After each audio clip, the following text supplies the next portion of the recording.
To kick off the second portfolio, I'm going to talk about gerrymandering rigging elections by Vox News. This video caught my attention because it gives a lot of good insight and it kind of simplifies a complex idea about how Senate districts are chosen and how they are maneuvered in a state. And I chose this because it gave me a lot of good information, and it deepens my understanding, or starts my understanding, of why our government is kind of messed up in the way that we don't always get to choose who leads our country or makes good decisions or bad decisions for our country because of the way things are set up. And I think this is a really good example of it. To answer question 2, what would you like to, that's the fourth question. How does it connect to what we're learning about in class? I think it shows and gives a really good example of how we as the United States are polarized. It shows that the politicians have the power and they can further divide a community by wiggling their voters into a certain area so that they can win more seats and that they can win more votes.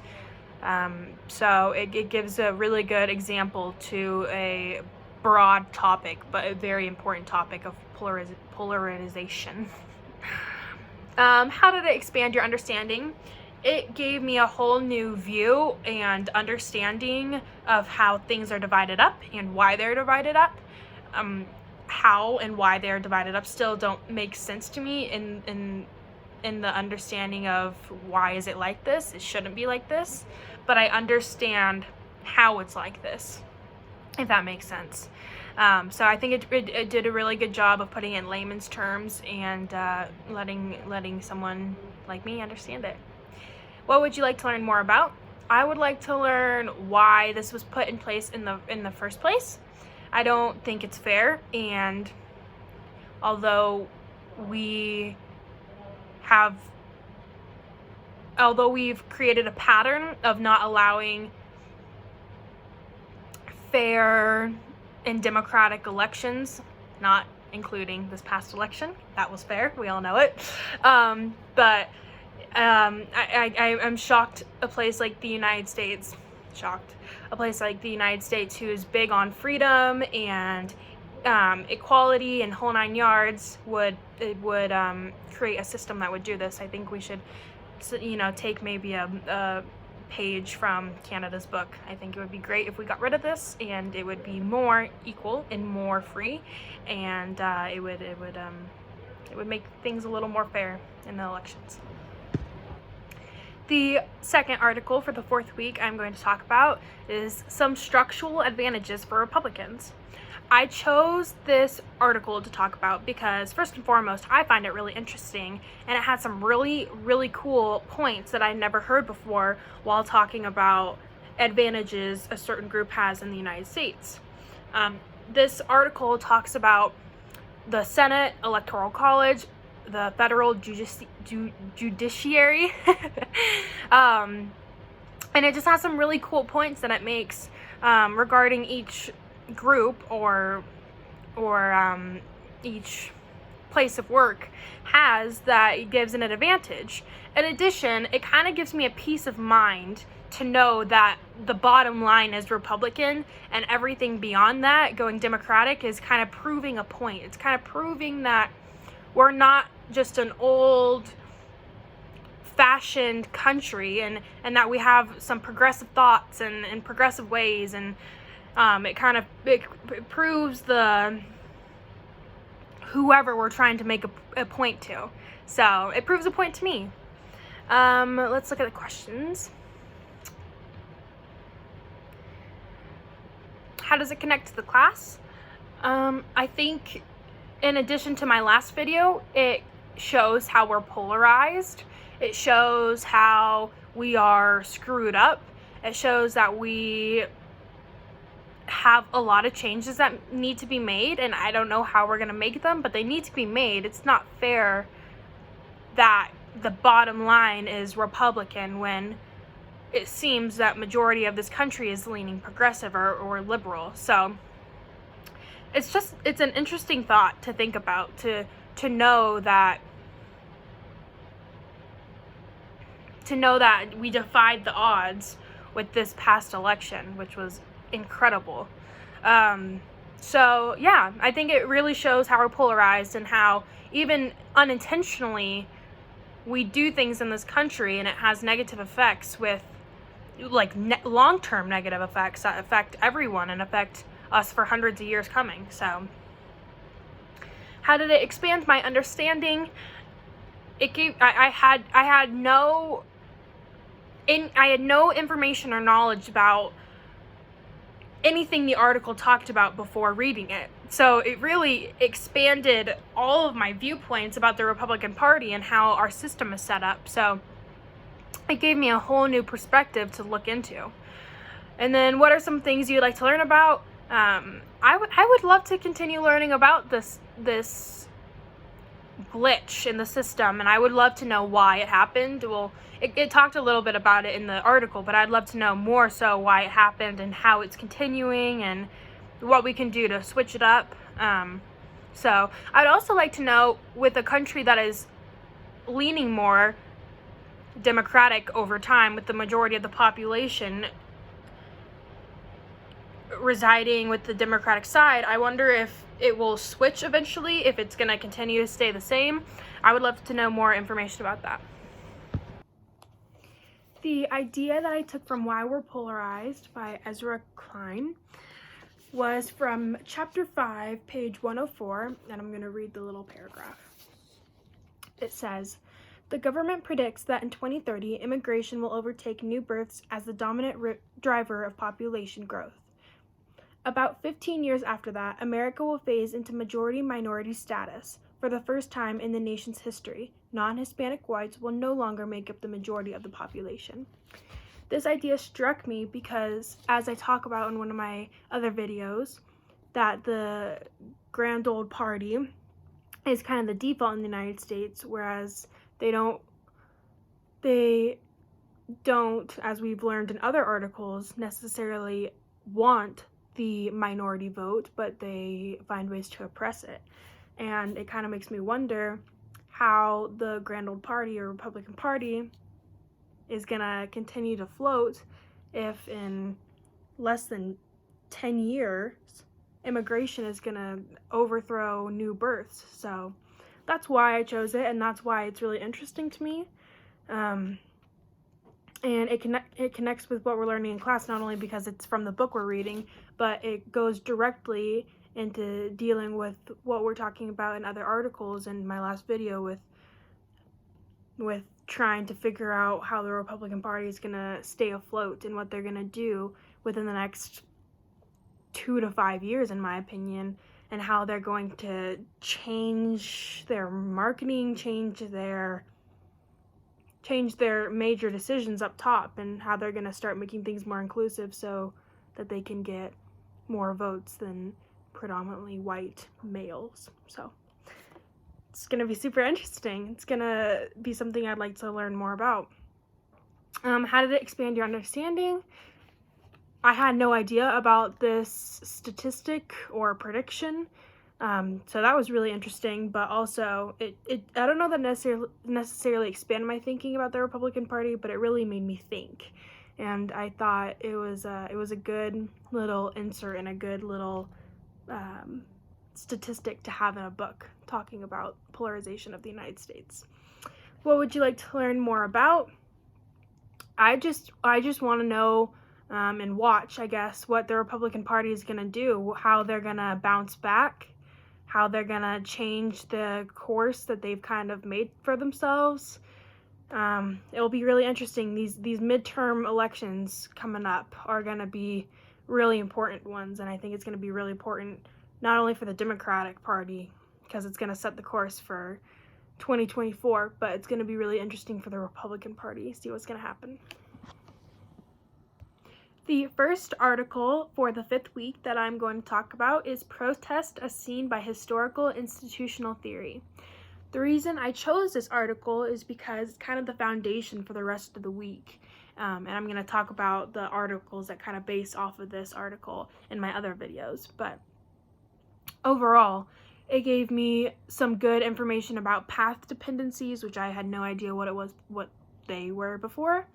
And it gave me some good insight about why things can, like for example, the Black Lives Matter movement, how it's super important, and hopefully everyone can acknowledge that, but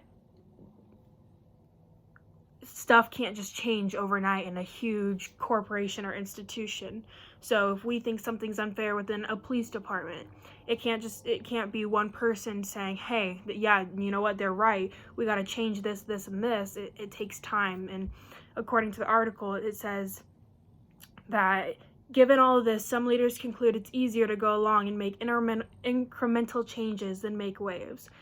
And although sometimes I think waves are better than incremental changes in government, I think it's easier to make incremental changes. I mean, no one's ever going to be fully happy with every decision that is made in the government, but if you implement things over time, maybe for the better or for worse, it can change people's minds and kind of get them on board with why something is working or how it's not working, how you can change it instead of just changing something overnight and kind of just creating an explosion in the institution. So that's why I chose this article, and I really enjoyed reading it. How does it connect to what we're learning in class? Well, it's like I said, foundation for the entire week and what we're learning about for this week. So I guess that is how it ties in. But furthermore, it does explaining it explains why the United States can't just snap their fingers and have things happen, even if everyone's on board and even if everyone's eager about it. How did it expand my understanding? It kind of broke down why things are the way they are. It broke down path dependencies, which I'll talk about in the next video. So it's given me good vocabulary, and it's given me a better understanding about just the industry. And what would you like to learn more about? And to that, I would say I would like to learn more about the process to create large changes in our government, federal, state, or even local. I would like to see how that path really goes, and why we can't change things short term, even incrementally, why we can't change things in like a year, 2 years, and why it has to be more like 10 or 20 years. So that's what I'd like to learn more about. For the second article of the 5th week, I'm going to talk about, are we stuck in place? This article, even though it's short, has a lot of good information about how to overcome path dependency, which, as we learned in the first article, is basically taking the easy route. It's corporations sticking with what they know because they can turn a profit for it, and they don't have to figure out new ways to do. They don't have to fix something that's not broke. So, what overcomes path dependencies? Well, as we have seen in this article, losers apparently is what overcomes path dependencies. It talks about the fact that every decision has a winner and a loser, and the losers don't want to settle for losing, and so they try to keep coming up with ideas to make things better or worse, and they try to get the majority, and it basically keeps things fluid. Decisions and rules are never permanent if someone is in a disagreement with them. So it says here, decisions always provoke the unhappy campers, and they hold the key. Because losers aren't happy, they push for changing the rules. Since there are always rules and decisions, and thus losers, policy is never set in stone, but in state of permanent flux. Now let's go to the questions. How does it connect with what we're learning in class? Well, I think it kind of can be an argument to why we're polarized. If we're in constant change And if we're always creating new ideas and making new decisions, I think it creates a form or a way to have new ideas brought in and not just stay in the old-fashioned way that we have shown time and time again that we are in the United States. So not that I disagree that we're not polarized, but I do think it is a fair argument or counter argument to the problem. And then, how did it expand your understanding? It shows that there are indeed ways to not take the easy way out with corporations and things like that.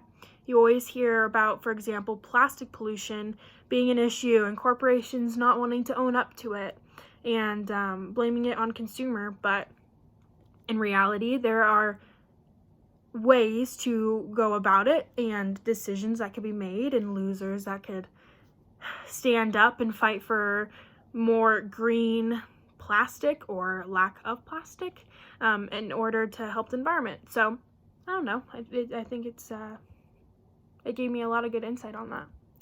And then what would you like to learn more about? I would like to know more about different ways that big corporations or even the government could use path dependencies in a positive way instead of sticking with what we know and trying some new things. I think it would be a good thing to try. And then I'm gonna have to move you. Well, I'm just gonna have to hold you. There are 2 questions on the bottom of this page. It says, take a moment to give some thought to current political climate. What points of conflict do we have now, and where are folks pushing for change? What points of conflict do we have now? Well, we just came from Black Lives Matter rallies all throughout the summer, and then we transitioned into terrorists at the United States Capitol. So I would say those are definitely points of conflict. There's an argument between Blue Lives Matter and Black Lives Matter, and they fight in the middle. There is an argument between Democrats and liberals. Democrats or Republicans with a fight in the middle. And so I would think we have a lot of conflicts nationally at this point. And it says, where are folks pushing for change? I think we're in a very unstable time in the United States, just regarding the fact that I think everything is changing. We're in a new presidency that's doing things very differently than what we've had for the last 4 years. And we're coming out of a pandemic, hopefully. So nothing is normal. Nothing is how we knew it before COVID. Nothing is how we knew it before Trump took presidency. So folks are pushing for change in the Republican Party. Folks are pushing for change in our social life. We want to be able to go do stuff, go to restaurants, and not have to worry about getting sick. So we have change all around us, for the positive or for the negative. So it's interesting. We're kind of breaking the path dependencies right now. We're not sticking with what we know because what we know is no longer what we know, I guess, is how I would explain it. Nothing's the same. For the final video of the 5th week, I'm going to talk about what losers need to become winners. The reason I chose this article is because it expounds on the previous articles that I've talked about in the other videos. And it gives a lot of really good and valuable information to how change is created. And it's by losers becoming winners. So, let's look on the questions. How does it connect to what we're learning about in class? Same as the other articles, it shows us and tells us how things are done and why things do or don't get done in any form of life, whether it's my life or in the government or a corporation. It gives us insights on why or why not things do or not get done. See. How did it expand your understanding? let's talk a little bit more about the article while we talk about that. So, it says here that reaching out and talking to people and getting to hear other people's perspectives and hearing from more than the group that you belong to is a really great way to get from a loser to a winner, and a good way to get what you want well known in your community, and to get more people involved with it. And it uses the 2020 election as an example, but then it also goes back to how Bill Clinton and George Bush were kind of working together on a tsunami relief fund in South Asia. Even though Bush is a Republican and Bill Clinton is a Democrat, they worked together despite of their differences. So, and arguably that's kind of maybe what made Bush a winner in the tsunami relief venture that he went on. It says solid messaging is really important in order to take action, and no one's going to listen to you if you don't have solid information, if you don't tell people when, what, how, why. People won't listen. The final thing that I thought was really interesting, I'm going to have to lift you up. It says, number 3, change agents also require what any effective organization or business requires: a clear mission, goal, strategy, money, fundraising, qualified management and personnel, and a solid infrastructure and technology. This is basically a checklist how to get what you want, how to work to get what you want, how to get your ideas into actions. So that's how it expanded my understanding. And then, what would you like to learn more about? I think it does a really great job of showing us how to turn things around for yourself, how to get people to listen, how to be heard. It does a really great job giving us all that information. I don't know that there's necessarily anything I want to learn, but there's probably other stuff that I don't know that I'm missing out on. So I guess any of that information that I don't know that I'm missing out on would be great to learn about.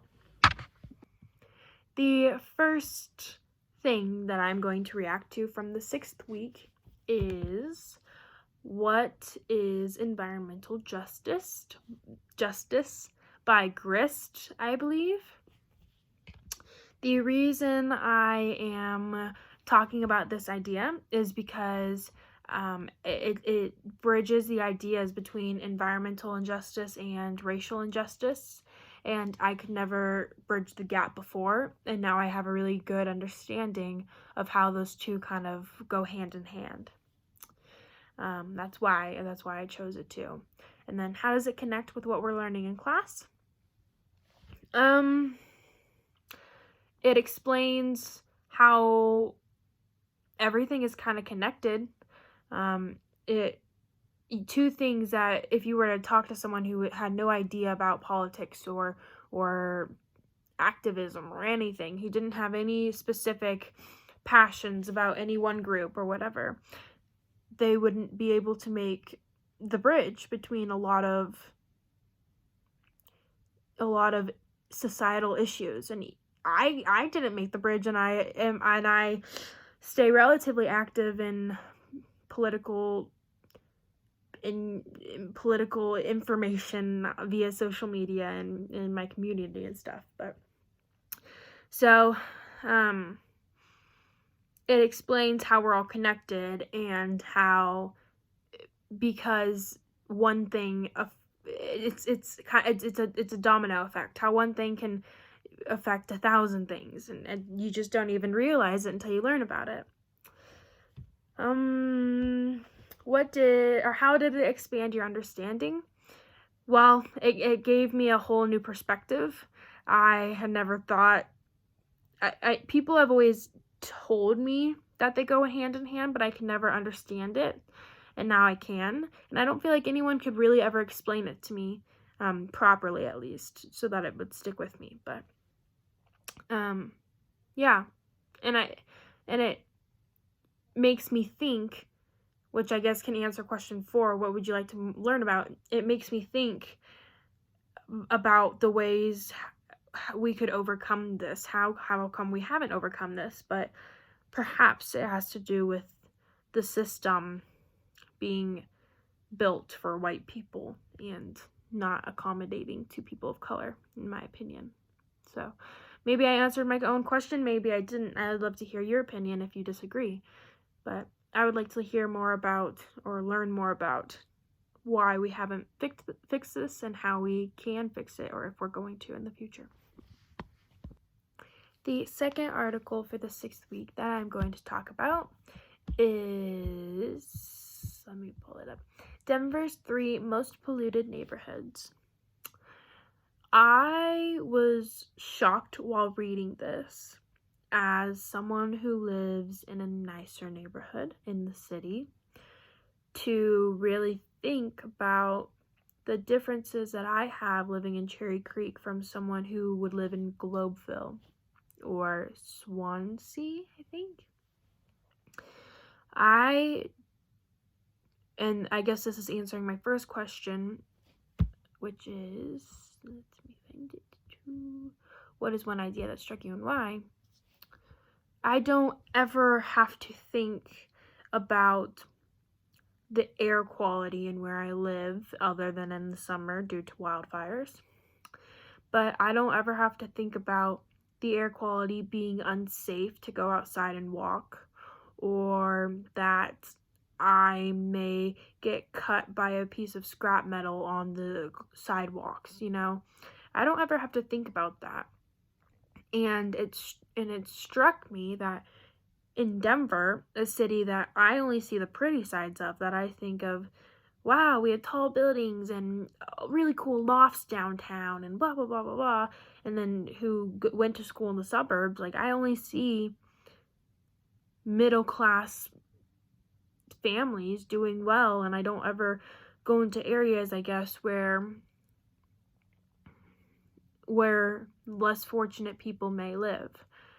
And so I guess it doesn't really, if you don't see it, then you don't think about it. And I just haven't thought about the fact that there are indeed areas in this town where not only are living conditions not very ideal due to lack of fresh food or an unsafe environment, but also you have to deal with the issue of climate, and whether you have safe drinking water or safe air to breathe or whatever it may be, with the junkyards. And was it, I don't remember which one it was. No, I'll find it later. But yeah, it kind of makes me also think about Flint, Michigan. It's like it talked about in the video that it showed different rates of people getting sick, I think, in Florida. It's super interesting to think about. You think of Michigan as a really pretty and outdoorsy, clean state, and then you hear all about Flint, Michigan, mainly filled with hardworking African-American families who just ended up in a place that has some awful water. I mean, we can argue that they've been like poisoned or not taken care of or whatever. But I mean, it's just interesting to think about. So how does it connect with what we're learning in class? I don't know. I think it sure gives you an idea that not everyone is created equal in this world. That someone who's just as hardworking, if not more hardworking and smarter, and people, just because they are not as lucky as I am or my friends are or whatever, that they just end up with the cards that they're dealt, and they have to think about these things that I've never had to think about. So I don't know that that necessarily relates to the class, but that's what I'll go with. How did it expand your understanding? It kind of is sobering to hear. You have an example that there was a school, says the most shocking incident we observed was no, not the right one.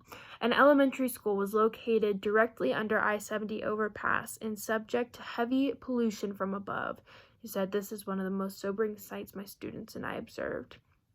It's hard to believe that children who are just going to school to get an education have to deal with pollution and being in a school underneath a highway, as if kids don't have enough stuff to worry about going to school, whether it's bullies or teachers or shootings or trespassers. Like, there's already so many things to worry about, and now they have to worry about pollution and their kids. So yeah, that was one of the most interesting things I learned, and it's really hard to hear. What would you like to learn more about?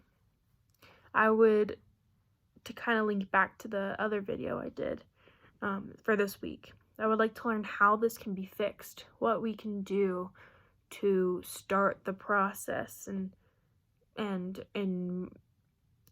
what Colorado is going to do to make living conditions safer for people. In fact, I believe there's a place out in I think there's a neighborhood out in Golden that had some sort of toxic radiation or something, and the houses are of course cheaper. It's like the same thing with the federal prison out in Littleton. No one wants to live in these areas, so they're cheaper, and then of course the people who can't afford nicer homes or homes in areas that are safe and clean, they have to live there. So I don't know, it just really makes you think. So it was a really good article. This was probably the article that I have learned or taken the most from all the articles from this video diary. The final idea for week 6 that I'm going to talk about is from Why We're Polarized. It's from chapter 6, page 142. This chapter talks about how our access that we have so much access to social media, to news, to information, politics, whatever it may be, that it's kind of taken people away from politics. It explained that by having so many entertainment channels, that more people choose to watch entertainment than they do news, which was not an option back 20 years ago, 30 years ago. So it talked about how back in the day, people had, if they wanted to watch TV, they had to watch the news in between their shows. So anyways, on page 142, it says, what the digital information revolution offered wasn't just more information, but more choices of information. Yes, there were now more cable news channels, but they were dwarfed in number by the channels that had no interest whatsoever in news. Channels that served up round-clock cooking, home repair, travel, comedy, cartoons, tech, classic films. The reason I chose this little paragraph to talk about is because it encompasses the entire chapter in one, well, kind of the entire chapter in one paragraph. It talks about why people are so interested in other things in politics, and it kind of leads you to think that people are becoming uninformed because of the amount of access that they have to entertainment instead of doing their research or instead of listening to the nightly news when they have other things going on. Let's look at the questions. Question 1 is why I chose it. I just thought it was super interesting, and I never thought about the overwhelming amount of access that we have to news as a negative thing.